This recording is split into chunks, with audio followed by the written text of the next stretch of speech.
So it's literally 100 degrees outside right now, so I'm going to try to be quick, but I just got out of seeing The Life of Chuck. This is the new film from Mike Flanagan, based on a short story by Stephen King. And surprisingly, despite those two things, it is not a horror film or a horror story in any...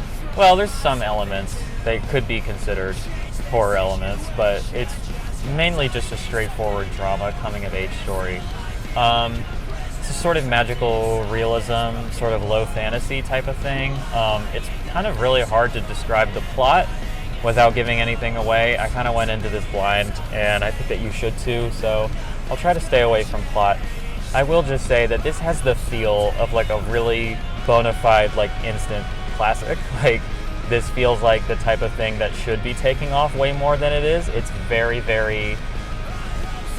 I guess the unkind way to say it would be schmaltzy, but it's very, very heartfelt. It's very touching. It's very empathetic, and it's very sweet. I don't know. It's the kind of... And it deals with really bleak things as well. There's a lot of bleak subject matter. There's a lot of bleak things that happen to the characters in this film, but it still has like a hopefulness and a love for humanity at the core of it. I'm still kind of outlining or thinking about my own thoughts on this, or sort of figuring out my own thoughts on this, I suppose.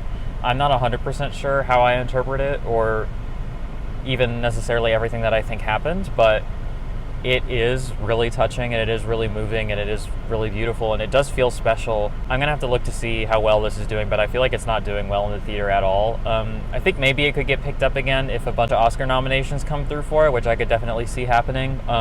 The score in particular is really gorgeous. My guess was that it was Alex Summers who did it, but it's not. It's some kind of band, the Something Brothers. I'll have to look it up. Their score was phenomenal. All the performances are really excellent. It kind of feels like the type of movie that nobody would want right now, because everything is really bleak and it kind of sucks, but that's also how it kind of is for the characters too, so it also feels sort of deeply apropos for the moment that we're living in. I don't know, I loved it. I don't know if I was thinking an 8 or a 9, but it's somewhere up there. It's one of the best films I've seen this year, and I hope it gets more attention from word of mouth, or maybe from award season or something, because I do think it is something special. So make a point to go see it. All the people in my theater were old as fuck, so you know, let's get some maybe let's get some younger people out there, but in any case, even if you're old as fuck, go see this. It's really good. Okay, so yeah, 8 or 9, I'm not sure yet.